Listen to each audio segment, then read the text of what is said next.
আমি আজকের এই বিজয়ে আমি সর্বপ্রথম আমাদের মা সাবেক প্রধানমন্ত্রী দেশনেত্রী বেগম খালেদা জিয়ার প্রতি শ্রদ্ধা জানাচ্ছি,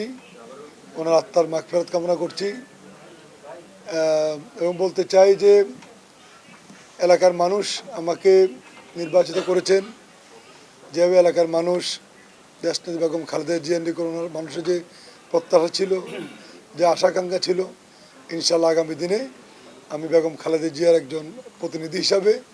সেই প্রত্যাশা পূরণ করার চেষ্টা করব এবং আগামী দিনে আমার দলের চেয়ারম্যান তারেক রহমানের নেতৃত্বে একটি সুন্দর বাংলাদেশ, যে বাংলাদেশের স্বপ্ন দেখেছিলেন শহীদ জিয়া রহমান, যে বাংলাদেশের স্বপ্ন দেখেছিলেন আমাদের প্রিয় নেত্রী মরহুমা বেগম খালেদা জিয়া, সেই বাংলাদেশ যাতে আমরা প্রতিষ্ঠার জন্য জনগণের পাশে কাজ করতে পারি, জনগণকে উপহার দিতে পারি,